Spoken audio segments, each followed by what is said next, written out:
Welcome to the show that explores the methods and strategies on rocking the financial side of your music business.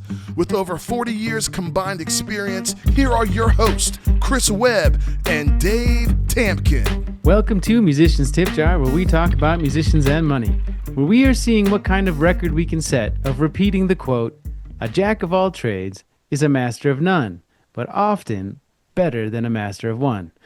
I'm Chris Webb, joined by my co-host and the fellow master of none, Dave Tampkin. I don't know. 2 weeks in a row, Chris. These taken out of context do not make me look too good. Going from a hack to fellow master of none just doesn't sound right. But I mean, I'd rather be a master of none. So we'll see. We'll see if I know what I'm talking about. If not, I'm going to learn a lot.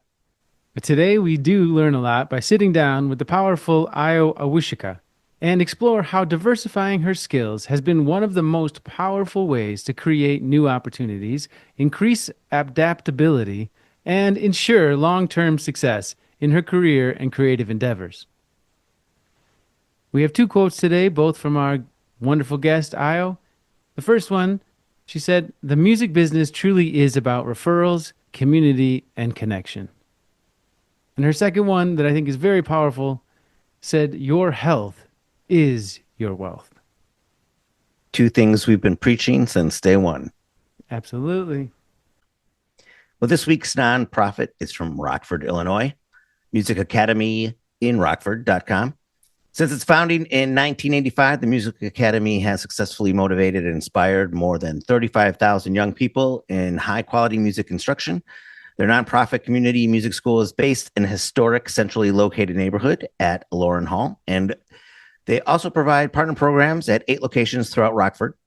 Their highly skilled artist faculty members provide a multi-level, articulated curriculum to youth, from newborns to teens and also adults. You know, I think they do that in Nashville too, newborns. Before they give the baby to the mother, they give the baby an instrument, and then they give the baby to the mother. Learn more at musicacademyinrockford.com. If you find this information useful, please rate and subscribe to the podcast, and also slam that like button if you're on YouTube. Also slam the subscribe button on YouTube so we can help you up on the finance side of your music business. Ayo Awosika is an LA-based vocalist, composer, and multi-instrumentalist. She is also a vocal performance coach, music director, and arranger. She has toured and sung background vocals for artists including Miley Cyrus, Sam Smith, Rob Thomas, The Chainsmokers, Danny Elfman, Dua Lipa, Lizzo, Carlos Santana, The Pentatonics, among others. I actually had to take some out of here. Ayo has shared the stage or opened for the likes of Richie Havens, Ryan Shaw, Peter Eldridge, and Esperanza Spalding, and has also performed with the Colorado Symphony. She has performed on The Today Show, Saturday Night Live, The Tonight Show, Good Morning America, Jimmy Kimmel Live, The Late Show with Stephen Colbert, Ellen, BBC Radio 1 Live Lounge, and The Voice, as well as the UK's top music TV show, Later with Jules Holland. In 2019, she had the once-in-a-lifetime opportunity to be a vocalist in the choir heard throughout the Lion King film soundtrack. Since then, her vocals have been recorded on scores of several TV shows featuring films like Minions 2, Nope, Creed 3, Black Panther 2, Wakanda Forever, Beverly Hills Cop, Axel F, and Despicable Me 4. Ayo is also a Berklee College of Music graduate. Her debut album, We Best Not Wait, was produced by Scott Jacoby, who also produced John Legend and Sia, and that was released in 2016. In 2023, she was commissioned to compose and conduct a new choral piece of 250-person choir that debuted in 2023 Sister Singers Network Festival in Cleveland, Ohio.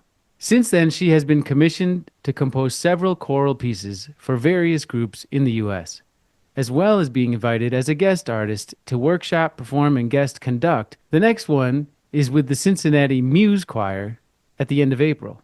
Most recently, she was the featured singer in Disney's 80s-90s celebration at the Hollywood Bowl, as well as a member of the choir for the 30th anniversary Lion King show. Wow, right? It's a mouthful and a careerful Oh my already. gosh. And that's all since she left living here in Colorado. One of the greatest joys of being on this earth for so long, for a longer period of time, I should say, is seeing the results of people and their pursuits. Iowa is a prime example of how consistent pursuit and unwavering dedication can yield great results, and we are so grateful to be around to see it all come to fruition, as well as to share her story with you. Let's go.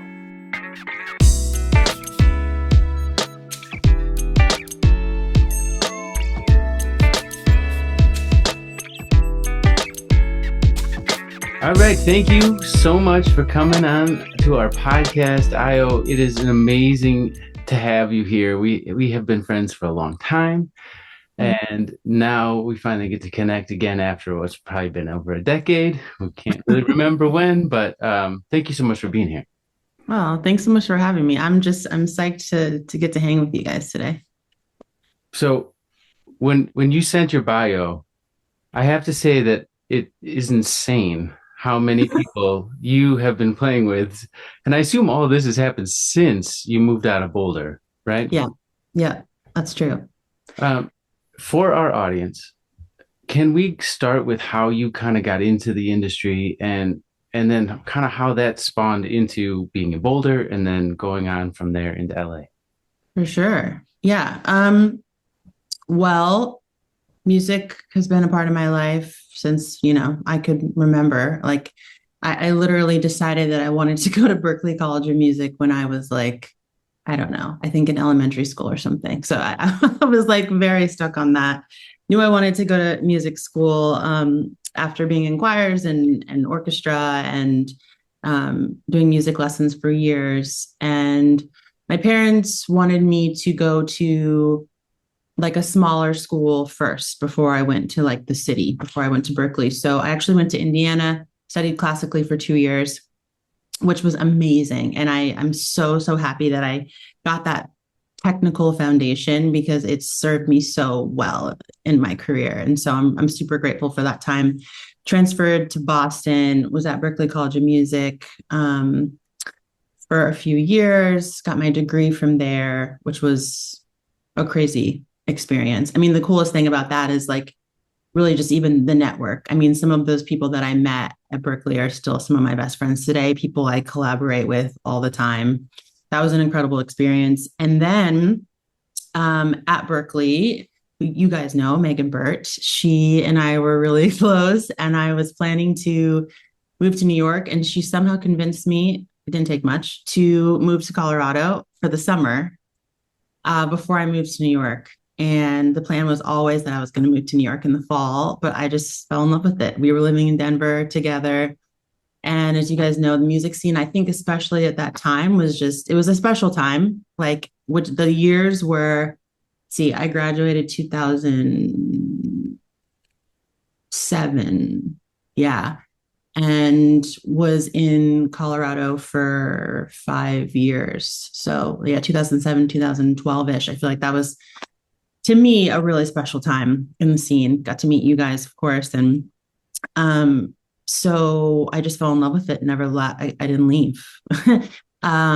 And yeah, eventually did move to Boulder and was there for a couple of years. And so then after that, I felt like at a certain point, like, okay, it's time now. Like, I feel like I've done a lot here. I love the scene, but I want to do more. And I feel like the New York time has come. So yeah, I moved to New York in 2012, and it was hard. It was really tough. I feel like I had that quintessential, like, poor, like had no broke musician experience of like literally sleeping on a mattress on the floor with my friends in Harlem. And eventually moved to Brooklyn. But that time of my life was like an exploration. I as you guys know, I was already a songwriter and trying to pursue artistry. And the thing about New York that I think is really cool is it's a super live scene. It's like everyone's going out and there's amazing shows every night and everyone's collaborating and going to each other's shows and supporting each other. And people are doing grassroots touring in the vans. And so I did a lot of that with different artists, did a lot of that myself. And it's interesting because all of the stuff that I'm doing now, I knew was a thing, singing for film, for TV, singing with artists, bigger artists. But I don't think I necessarily saw, even if that was a desire, something that I wanted to do, I don't think I necessarily saw myself doing it, and or the path was like not clear to me at all. Like that was not something that seemed accessible to me, especially at the time that I was in New York. So, were you working a non-music job while you were there in New York doing this stuff? Many non-music jobs. Oh, yes. Like in another life, I've been an executive admin assistant. I've worked for so many corporations.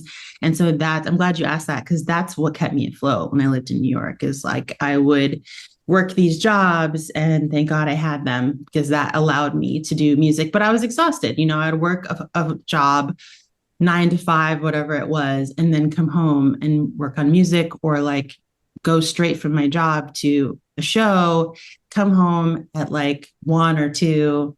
Honestly, I was doing that in Colorado. I had like a day job at one point, and I remember like I was the receptionist at this consulting firm, and one of my good friends was the person who'd hired me, and I literally would be falling asleep at my desk, and she'd come by and be like, wake up, they're gonna see you. Anyway, so you do what you have to do, as you guys know, to make this happen. But New York was super fun, and I learned a lot about myself, and I think how scrappy I was, and like how I could survive, basically. I mean, literally, there were weeks where I don't think I've like talked about this publicly, but I remember telling my mom this, and I'm like, do you know, like there were weeks where I literally was like eating peanuts, and that's all I had money for, legit, because I was just trying to make my rent, and all I cared about was just being in New York and doing this thing.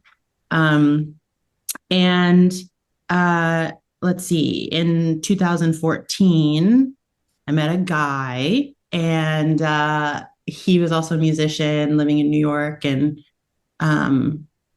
it's funny because we met, and I was dating someone else at the time, and we stayed connected. And after I broke up with that person, we ended up getting together online. He had, over the phone, he had moved to LA, and he's now my husband. And he's kind of one of the big reasons I moved to LA. But I also just felt like there's got to be more. Like I still want to do more, and I can see it seems like people are doing really cool things in LA, and I want to be with this person. So let me just take the leap.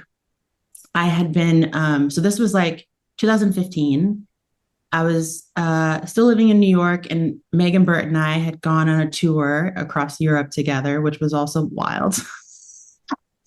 And it ended so at the end of that trip, she and I parted ways. I met my now husband in Paris. We went through the Paris attacks of that year together. Literally, we're like down the street from the restaurant that attacked, and we're thinking about going to dinner there, and didn't. Anyways, then the plan was that we were going to go to Nigeria, which is where I'm from. I had a bunch of shows and stuff that I was going to be doing. We went there, ended up staying there for a month. And when I came back from that, I was like, I'm going to move to LA. My whole family thought I was crazy. I moved in 2 weeks, and it has been the best thing that I could have ever done. It's been about 10 years that you've been in LA now. Yeah, I moved in January of 2016. Again, with very little money, didn't have really any job set up. I did have one friend in New York who recommended me to someone in LA who was booking like hotels. And that was a lifeline for me, because I had a handful of these hotel gigs, and I would be playing like 3 to 4 hours, playing piano, singing in these like, upscale hotels. Or I'd be playing duo, trio. And those were the only gigs that I had from when I first got to LA. And I'm so grateful. you guys know, I think I'm also a vocal coach. And so all of these years since I left Berkeley, I've been teaching and building up a student base and sort of my methodology. And so that was also something that I could tap into when I came to LA. But I'd say like a breakthrough moment for me was a friend of mine recommended me for a gig. And it just so happened to be singing for the iHeartRadio Music Awards with the Chainsmokers.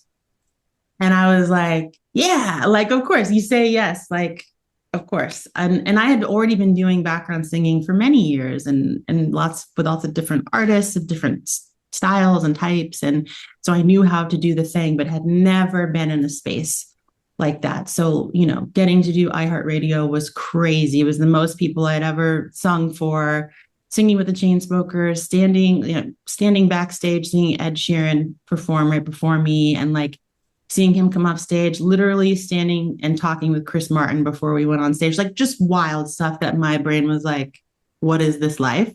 And I think that was the first little like pulling back the curtain, and that truly, I think, catapulted things, because the music director for the Chainsmokers, he was looking for a new background singer for Miley Cyrus, and he had worked with me, obviously, and was like, hey, would you be interested in singing with her? I'm like, well, duh. So then that was, I think, 2017, and I've been singing with her since then. And the cool thing, I think, about LA is that within this scene, it's like, it truly is about referrals and community and connection. I know people are always like, networking and connection is so important, but it really is. And I think that that's been so valuable and truly like a through line for me in my career. And so it's like one person recommends you, and then this person hears about you. And then it was like, I got recommended to do some Dua Lipa stuff. And then that led to some other things. And then, you start to build a reputation and relationships with folks. And, here we are 10 years later. So that's kind of how it started, long-winded, but yeah. It's so amazing. I love how your story is very organic, and it very, very much is about you just being you and but all of these things coming about because you stayed being you and knowing what you want. How much do you think, and I know the answer to this, but how much do you think location was a factor in all of those opportunities coming about? I mean, 90 something percent. Yeah. I think that I know plenty of people in New York who, friends of mine, they sing with Taylor Swift and some other artists. They live in New York. But I think it is a lot harder, just in my experience, to find those doors and then open them. That just seemed really elusive to me when I was there. And in LA, it does feel more accessible. And, obviously, like, I'm speaking from a more privileged standpoint, but I think more of the industry in that way is just here. And it's the same thing, I think, with like film and TV sessions. I mean, how many studios do we have here in LA? I mean, iconic studios, you guys. It's wild to go into these film scoring stages, and some of the most iconic soundtrack music in the world has been recorded there. It's so cool. Did those opportunities also come from the iHeartRadio opportunity, the recording, for film? So that's another cool story. Again, and this is something I want to touch on. And I was just doing a panel for Penn State this past week, and I talked about this. Berkeley was awesome, but I feel like it was never really talked about in any kind of way of like, hey, you can do, like, we talked about being session singers, of course, but like, what does that really mean? It's like, hey, you could actually sing for this feature film. You can sing for TV. You can do voiceover and commercials and animated work, voiceover work. And through some people that I met when I got to LA, and, social media, you're seeing what some of your friends are up to. It's like, oh, okay, people are doing these like recording sessions. That's cool. And then I learned about this idea of a vocal contractor, right? Which is basically someone who just contracts singers for different projects. And a friend of mine was like, hey, you should reach out to this one vocal contractor. I think she's going to be doing some really cool projects soon. That would be good for you. I literally cold emailed her and just said, hey, this is who I am. Sent her some links, a little mini bio. At that time, my links were very few. And just told her all the things I could do. Like, hey, I can sight read too, which was a big part of being able to do these sessions. Heard nothing from her. And a year later, she emailed me and was like, do you want to sing for the new Lion King movie? And it was like, yes. I have no idea what this is going to look like or entail, but I am there. And it blew my mind. I mean, it was a multi-day session, probably, I don't know, maybe there were like 50 singers or something like that. So you're walking into a huge scoring stage. Everyone's on the risers. You have music stands and they give you the music. You literally open it and you start sight reading and you go. And it was just awesome. I mean, Lion King was one of the most like influential movies for me growing up as a kid. And a lot of times when you're recording the music, the film is behind you, so that in the booth they can see how things are like matching up. And sometimes you get the opportunity to hear the playback of what you've done and turn around and watch. And like people were crying, like I was crying. I mean, it was so cool. So that was like the kind of first opportunity that I had. And then that has since, snowballed to many more films and TV and getting connected to other vocal contractors in town. So, yeah. You shared just that behind the scenes moment. Is there another one or maybe even a challenge you had when you started doing that people might be surprised to hear about? Specifically like recording for a film or something like that. Yeah, it's something new you're walking into for the first time.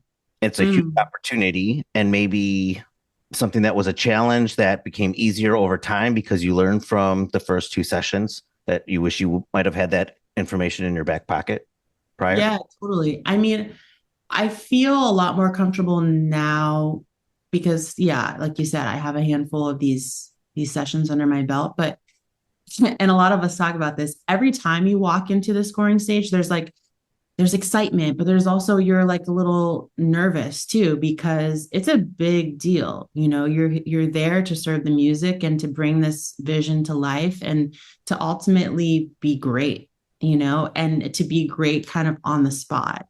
In these situations, there's not a lot of time to like plunk through parts, and you need to be able to like open the music and sing it right the first time, and if definitely the second time. So I think maybe, you know what, when I did Wakanda Forever, Black Panther 2, and I was pregnant at the time. And, your voice changes when you're pregnant. I was tired, and typically I have a wide range, but I'm not typically a soprano 1. And that day, soprano 1 for people who are listening, watching is like the highest, for a female singer. And that's what I was that day. And, they were like, just casually like, yeah, singing high B flats. That's very high. And they do something in these sessions called striping, which means like each section will record their part alone. And sometimes it's like just one person or just two people. And they did that in the session. And I was like, oh my gosh. So like, yeah, self-conscious and nervous because all of these people in this room, I respect them. And I also want to do a great job. So, but also I was like, huge, like about to have this kid. So, that was definitely one that sticks out, at least in the film where there's others, in other types of situations that I could share too. But in that specific instance, yeah. What about like with the union situation? Did you have to join a union to keep doing those after the first couple? That's a great question. Yeah. In the beginning, there's a certain number of like gigs and sessions and things that they allow you to do. And then at a certain point, they do request that you join the union. And at the time, it's a big investment. at the time I was like, wow, I really hope this pays off. And it has, of course, many, many times over. Yeah. But yeah, there's at a certain point, there's certain jobs that you can't do if you're not union. And it's been hugely valuable to me to be a part of the union, not just for that, but just like the community is amazing. We've gone through crazy strikes and everyone's comes together. And as a family, basically, to like, okay, we're going to get through this, because there's definitely people who only do union work, and for that to go away is devastating. And that was a really hard time when we had the strikes a couple of years ago. So yeah, I'm really grateful for that. And also, the health insurance. So that's... Oh, it provides health insurance through the union. Yeah. You can get health insurance through them. It's based on, how much you earn, which is an incentive for earning more, but once you get to that level, it's awesome. So it's great to be able to have my family on that and to not have to worry about it. Teaching, you brought that up, that had helped. And before you left Boulder, I saw your room. You were even, while you were working your day job, you were renting out the room during the day, which was brilliant to me at the time, because you're like, it's not being used. I'm paying rent on this room to teach voice lessons and whatever else you were teaching at night, piano. Dave, you want to come in here, rent it out during the day. And then you moved to New York. Were you teaching there? Yes, I was. Oh my gosh. I was teaching out of my little apartment in Brooklyn, and I was also traveling to teach, which I don't do that anymore because it's too much for me. But I was doing that, and I was also still seeing my Colorado students via Zoom. And then I was still traveling back to Colorado periodically to see people in person. So I was hustling. Did that help during the strike? Because we often talk about being recession proof and having those lines of income as a musician to diversify, being able to pay your health insurance, your rent, your mortgage. Mm-hmm. It definitely did. Yeah. I mean, and during the pandemic, right? Because we were all just turning to online resources. So that was a huge help for sure. And that's something too that I feel really grateful, and that I try to talk to my students about, is diversifying and making sure that you're versatile. I think that is a huge part of any of my success, is like, you're not putting all your eggs in one basket, and you're able to say like, okay, I have all these skills. What are the things that I can do? And of course, what am I interested in? And I feel like that has really, really helped me. It's like, okay, I teach, I perform live, I vocal arrange, what else do I do? I compose. Now I'm like leaning more into that. Compose. Yeah. So that I feel really grateful. And I think it's really important to try to have other things that you can do. I mean, not everyone is as lucky to do that, but I think it's a big part of having longevity in a music career. Yeah, that's wonderful. And so when you're doing all these things, touring with all these artists, Miley Cyrus, Rob Thomas, all these people, which you also did a song with Rob Thomas too, didn't you? A Christmas song? Yeah. It's called New Year's Day. I sang on. Mm-hmm. And so that'd be a New Year's song then, wouldn't it? Yeah, New Year's song. Mm-hmm. Wow. Semantics. And all of that, in addition to composing, teaching, and singing with these choirs, how do you go about schedule maintenance? How do you keep yourself balanced with all of those things going on, and keep your schedule so that it all works? Mm-hmm. Yeah, great question. I think it's gotten easier over the years, having a meticulous calendar. And I think especially now, being a parent and having a family, I've just learned, that it's okay to say no. I think when I was younger, I really felt like I was a yes person. It's like, there's no way I'm going to say no to this work, because it just felt so much like I'm not in a position to do that. I'm trying to survive. And at that point, when you're single and on your own, you're like, yeah, I can burn the candle at both ends. But I think now I've learned through having, different issues with my health and like with my back and these different things of like just going too hard. I learned your health is your wealth, number one. If that goes away, that's it. So I try to prioritize what's going to keep me in a good mental space and a good physical space now. And that means I say no sometimes, and checking in with my family and my husband of like what makes sense for us. He's also a musician and a producer, which is helpful because he understands, and both of our schedules are flexible. So I think now that's another piece of what makes things run is like he really supports me. And if I need to be gone all day to do a session, then he can step in with our daughter and, take care of her and vice versa. Yeah. I mean, I think we just continue to come up with more systems. It's like literally in the past week, now we have a whiteboard and we're like putting up things that we're doing today and the things we're doing this week and the things we want to do this month. And those little simple things really help. And I mean, I feel like without Google Calendar, I don't know what any of us would do. Yeah. I mean, what do you guys do? What works for you? I mean, we have like 12 calendars. No, seriously. How many? Yeah, I feel that. And you just keep them all linked and hope that nothing overlaps. Yeah, sometimes it does, but we deal with it. Yeah, when it comes. Yeah, and so your husband is a producer as well, or he's a producer, and so is that his full-time thing too? That what he does in LA is full-time music producing. And Yeah. is he a piano player, guitar player as well? He's a guitar player. He also plays bass, but guitar is like his specialty. He's very, very humble, but he has a lot of songs on the radio. And he produces, like, he's working with a lot of young artists now, producing their music, or he'll get called of like, hey, we need like a unique guitar sample for this artist. Can you send this over? 10 ideas or whatever. So he's kind of a go-to guy for that. That's great. And you guys are in a band together. We are. Yeah, we have a band called Mantra Gold with some of our best friends. And that's like a pop soul kind of vibe. We actually just released a single called Common Ground a couple weeks ago. And we have a little more music that we're going to be putting out. So it's really fun. It's fun to get to collaborate. We actually collaborate a lot.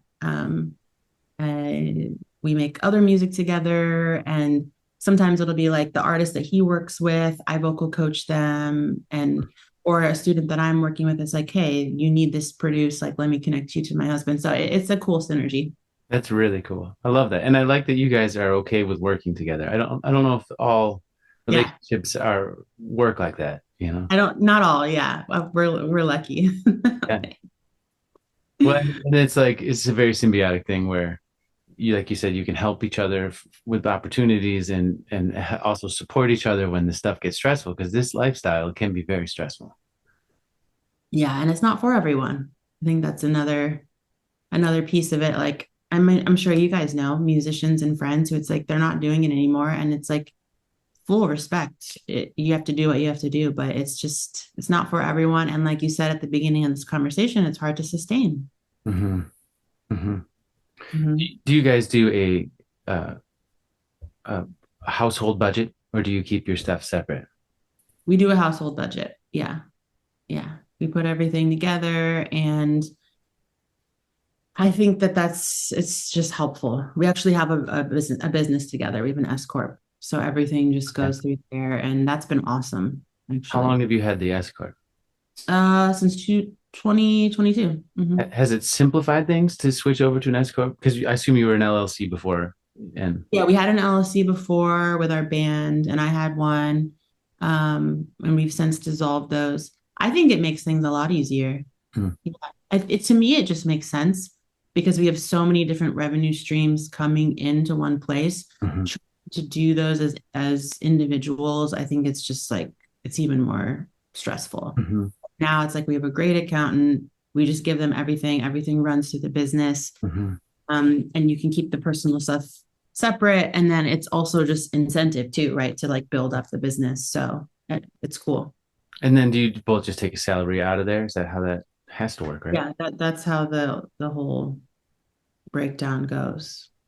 Yeah, that's really cool. That's the first person we've been able to talk to about an S. Oh, cool. Yeah. Yeah. Honestly, I had heard about them, but I was like, I don't know. And then a friend of mine was talking about it. Actually, a couple of friends were saying like, oh yeah, this has been like so great for me, and our accountant recommended it. And I was like, oh yeah, this makes a lot of sense, especially when you have like, doing the film and TV stuff, and also with Jeremy, with all the different artists that he works with, there's a lot of residuals that come in. Mhm. So trying to like manage those as well, just yeah, all of the 1099 W-2 stuff is like just gets a little much. So it's been good.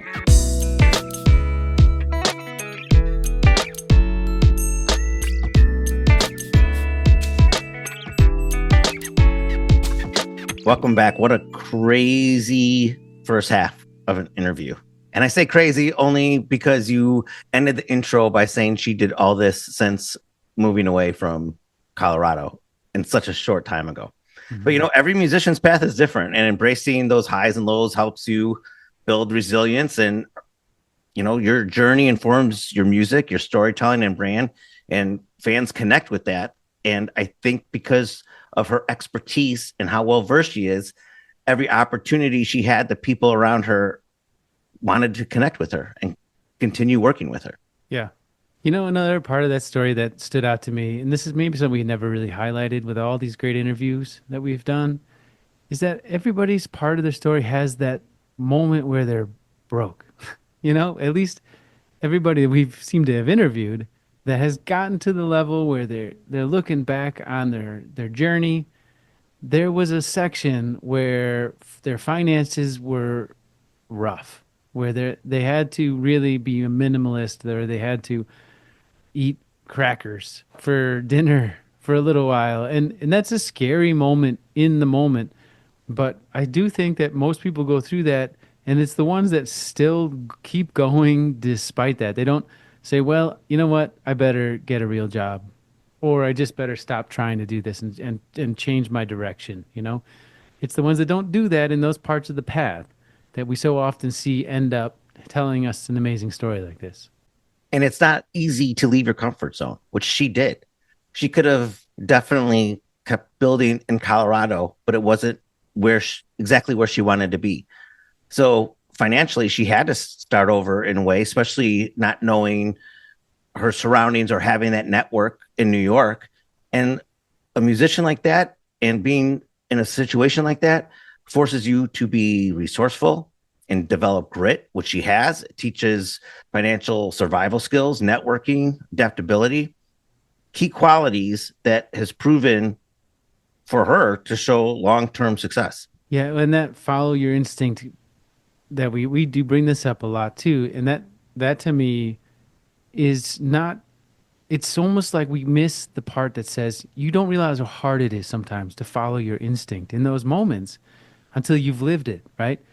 Sometimes like relocating is a really hard thing to do. If you build connections and you build opportunities and you build consistency in some way in your income that you're doing in a certain area, it is really a difficult thing to follow your instinct in those moments and move despite the fear that you're going to have to rebuild all of that again.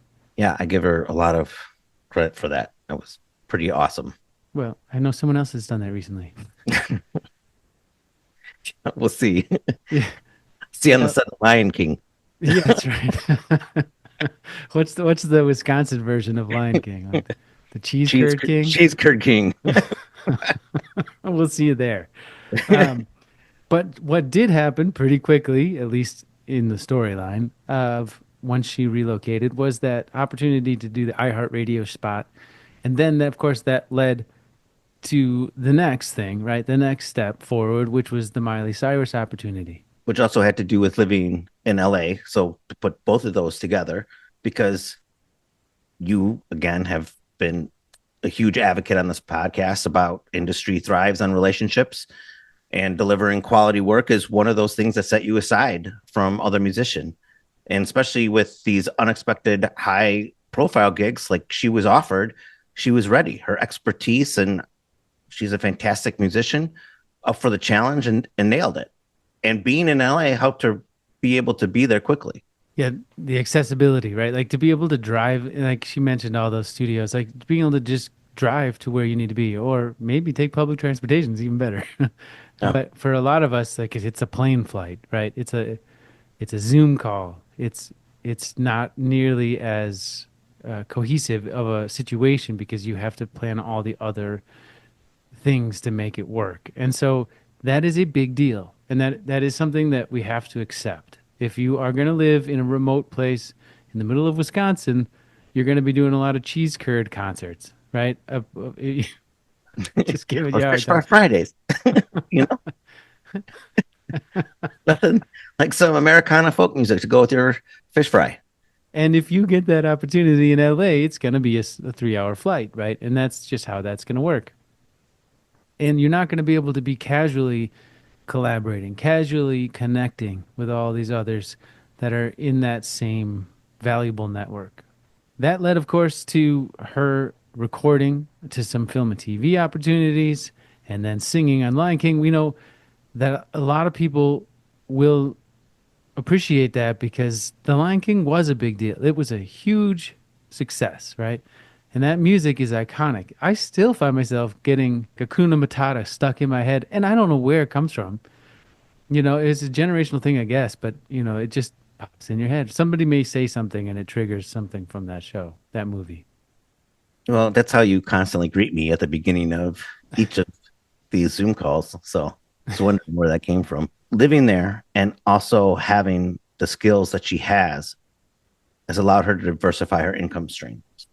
So the more skills you have, like you open this up, the master of none, but performance, writing, producing, arranging, the more income streams you can tap into, the diversification makes you financially secure and keeps that career sustainable, especially now that, she's married and they have a baby too that they're responsible for. And so often people think, well, I can sing. And that's where that multi-skill thought ends, right? But that's not where that can end. Because if you can sight read, if like that was a big valuable thing for her to be able to be good at sight reading. A lot of people aren't. So it immediately sets her apart as a musician that can do that. That came from studying singing, right? So it was those skills that come along the way, right? Those that develop simultaneously with the one focus of maybe being a good singer, being a good guitar player. Those other skills that come along with that can be real assets, and those can be separate income streams or at least separate reasons to make you more valuable and set you apart from others. Teaching being one of those for her. I know that we're going to leave a link at the end of this conversation so you can learn more about her educational platform that she's building and how you can reach out to her as a mentor and learn from her as well. But she started in Colorado teaching and then was able to still utilize that income and connections with students when she went to New York. And then LA, again, take those students from New York and Colorado to LA. So while she's doing that, has that source of income, it also refines her own skills to be better as she's teaching, also build those industry connections and establish herself as an authority in her field. I also want to touch base on the fact that we talked about the union and the value that that has brought to her. That is something that is, again, probably very much centralized in these communities like LA and Nashville and New York. But the value of being a part of a union allows for so much more work to flow your way. It's like buying in to a community of opportunity. And in addition to the value that that part of it brings, I know it's expensive, but and it does, like she said, pay off once you hit a certain level of opportunity and growth. But then having it provide health insurance, what a wonderful little benefit that also adds to that package that you're signing up for. Diversifying your skills as an artist to be more versatile. We keep bringing this back up and we will continue to bring it back up because I think the only way that it really grinds in for us to really look at all of our skills and figure out how we can pivot into making more income streams off of our existing skills is by really understanding the fact that we have skills that are probably not being utilized, at least not monetarily. And that's what musicians should ask themselves. What can you do and what are you interested in? Pursuing both what you're skilled at and excites you leads to most fulfilling and financially sustainable career. I know I keep saying that over and over again, but being able to diversify not only relieves the pressure of only doing one thing and being financially secure with that, but opens you up to be creative in so many different ways. Well, and as she showed, I mean, she's teaching, she's composing, she's arranging, she's an amazing singer, and she plays the piano, she can sight read. All those things came all together in one growth, one effort to grow as an artist, right? To grow as a musician. That was the first interview we've had that she put the camera right in front of the piano. We should have really took advantage of that towards the end. Ask for a little tune. We've never done that. We've never had anybody play any music on the show. I wonder No. why? Why have we not done that? I don't know. Copyright? Well, if they're willing. I don't know Yeah. if there's any copyright concern. You don't think so? With the millions of listeners we have, Chris? Come on. Streaming revenue right there. Well, the other part of that balance that we like to kind of put a little spotlight on is how you can schedule, how you can create a schedule that you can follow and create the balance within that schedule that you don't find yourself exhausted or overworked. And we talk about not overbooking yourself, but it's also about not spreading yourself too thin by saying yes to too many things that are going to not give you as much return or just not invest your heart as much. Which brings us to that concept of learning that it's okay to say no. Yeah, and picking that instincts that you should be listening to, what to say yes to. It's a fine line to walk, but maybe something that's not paying much might be great equity for your heart. And something that might drain your heart and soul from anything you want to do might pay a lot of money. And you have to figure out what you want to do. The last thing I wanted to highlight from this was just talking about the S-Corp. We haven't really had, we should probably have an episode where we break these down just to help people understand why would you get an S-Corp? Why would you get an LLC? Why would you avoid both? Why would you maybe why do a partnership or avoid a partnership? All of those kind of things. We should probably have an episode that discusses those so that we can all clarify where we might benefit from building our business. But let's just highlight for the moment an S-Corp, which is different than an LLC, right? A lot of people start an LLC and they think they're good. But some musicians, depending on your arrangement, again, this is a bigger topic than we have time for here today. But the nice thing about an S-Corp is it's its own identity. Everything is then owned within the S-Corp. And you are an employee, essentially, of your S-Corp. So you get paid a salary out of the S-Corp, and the S-Corp maintains all of the money within that account. It's so hard. I go to the negative things that can happen to you in your music career. And that's a great way to protect yourself from that for whatever reason. Because if anyone has a problem or sues or anything, they're suing a business and can't touch your personal. Totally. And an LLC can do that too. But a lot of times people are not functioning their LLC in a way that will actually hold up in court if they do get sued. So yes, you know what? I'll put this on our list. We are having an episode on this. So our action step today, taking Ayo's point of finding ways to combine your diverse skills, create a list of 5 things that you would like to put on your radar, including which of your skill sets would make you uniquely qualified to give those things a try. She had mentioned, and she'll talk about it more in the next episode, about wanting to do arranging. But sometimes you don't really know how are you going to be able to do that. You just need to know that you can do it, right? So seeing this clear will also help you identify what skills and resources and connections you might need next to pursue in order for those ambitions to become a reality. We know that your time is valuable, and we appreciate you spending this time here with us and being a part of our community. It is our hope that you feel that sense of community here at Musicians Tip Jar, and that you help spread the word to make us all stronger. If you'd like to get a hold of us, what's the best way to do that? You can connect with us at musicianstipjar@gmail.com and musicianstipjar.com, where you can check out all the resources and discounts we have collected just for you. Check out all our episodes now. And on our YouTube channel. So if you find this information useful, again, please rate and subscribe to the podcast and slam the like button if you're on YouTube so we can help you up on the finance side of your music business. As always, thank you for joining us. Remember, there is audio enough for everyone. You just need to know how to get it. Until next time, on behalf of Dave Tamkin and myself, Chris Webb, stay happy, healthy, and wealthy. The more skills you can do, the easier this career is to pursue. This is Musician's Tip Jar. Oh Lord, I could use somebody. I could use somebody. Nothing on this show should be considered specific, personal, or professional advice. Please consult an appropriate tax, legal, business, or financial professional for individualized advice. Individual results are not guaranteed, and all discussed strategies have the potential for profit or loss. The hosts are operating on behalf of Musician's Tip Jar LLC exclusively.